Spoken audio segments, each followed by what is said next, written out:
name is Robert Young, and I'm the principal of the high school of Puerto Rico Christian School. I've been living here for 26 years. I started out as a second grade teacher, and at that time we went only to 8th grade, and we had a need for high school, so I volunteered to start the high school and built it up from scratch.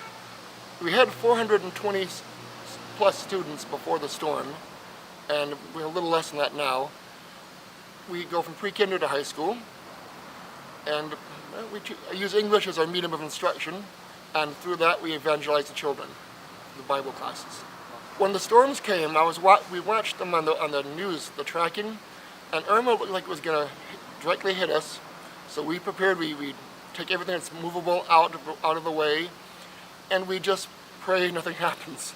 And praise the Lord, Irma came by but veered north just as it hit us. So we got some storm damage. A big tree fell down. Otherwise, we were very fortunate. We lost electricity for a little more than a day, but that wasn't bad. Then a week or so later, Maria came. I remember watching Maria on the storm tracking. It always was not going to hit us, and every day it would get a little closer, a little closer. Finally, we're in the red zone.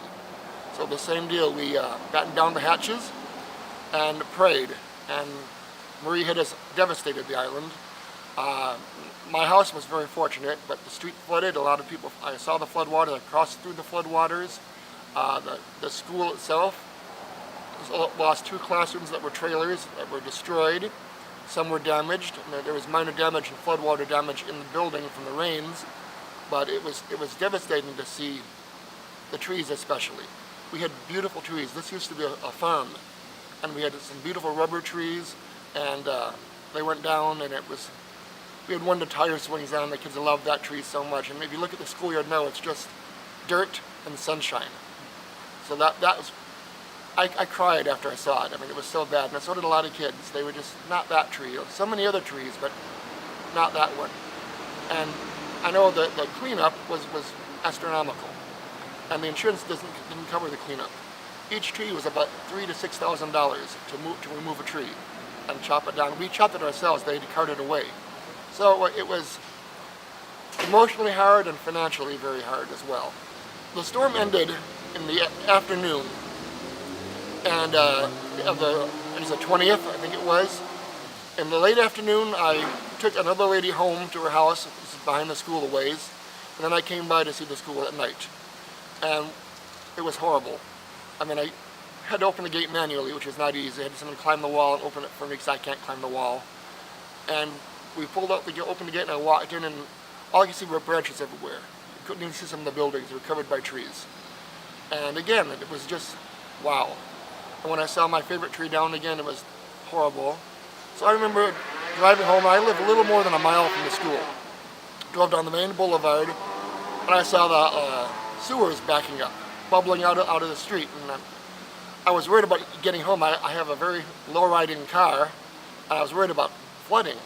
But I got home, thought nothing of it. I said, I've seen a bubble before, it's not a big deal. But it was a big deal, because later that night, I went back to my own house in my friend's apartment, and I heard cars honking, and I look out the door, and my street's flooding.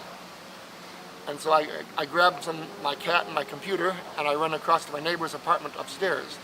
And again, as I'm crossing the street, it's knee-high length in water, and it was not salt water by the ocean, it was sewage. So that was not a pleasant experience. And I went and spent the night up in the apartment, and in the morning the water had receded, and thankfully for me, my house was not damaged by the water, but down the street and just blocks away, 4 to 6 feet of water. And in some parts of every town we had 9 feet of mud. So it was really devastating. You can't imagine that. And it wasn't seawater, it was fresh water from the rivers overflowing, and the dams had to be released. The pressure in the dams, they had no choice to open the floodgates. So it was really shocking. In the days following, we were closed for more than a week before we opened up again, but we had students come by to help us clean up. We are a big family at our school. I'm very proud of that fact. I've known many of the parents and many of the students since they were kids. And so they came and helped us clean up. The little kids had nightmares. I mean, I myself would go to bed with electricity in 90-degree heat at night, and the dreams I had were very strange dreams. So now if I had them, I know the kids were very traumatized.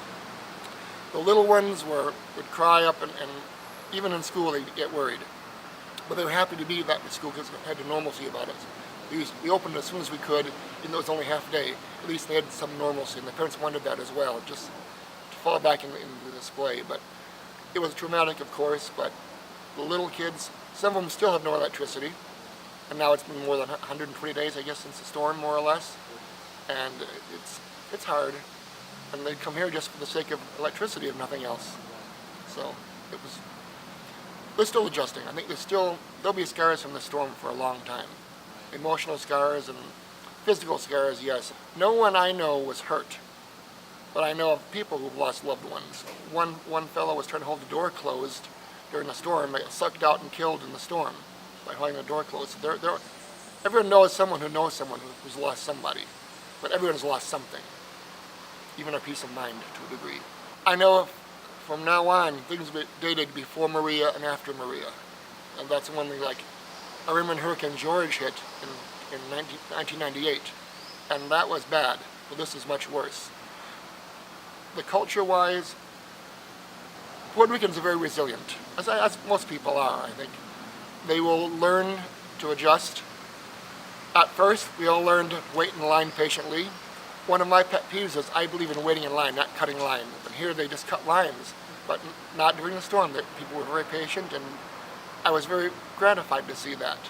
You know, I'm one very do your job and keep it going, and I'll get in quickly.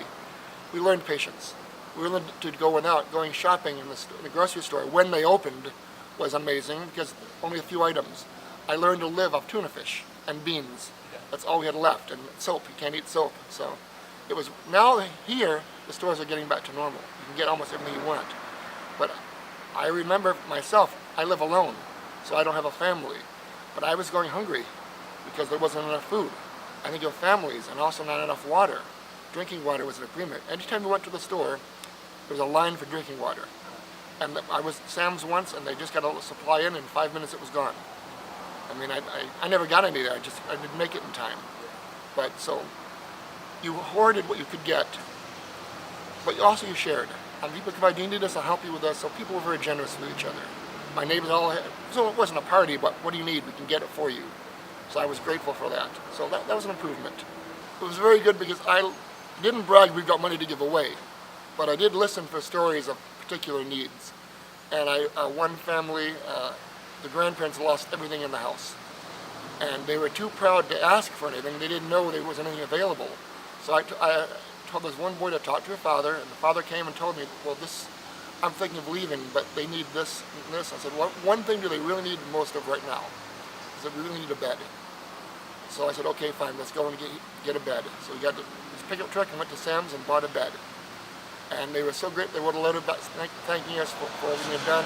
I saw the grandmother last week, she said, thank you again, and I said, it's not me. It was IDES and people in the States who donate to them that helped. And they can't believe it.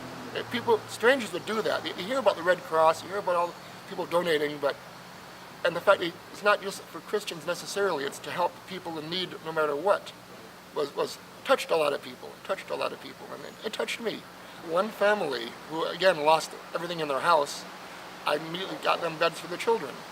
And they were so grateful, and ended up they'd been coming to church regularly just to show how we cared for them and when no one else did.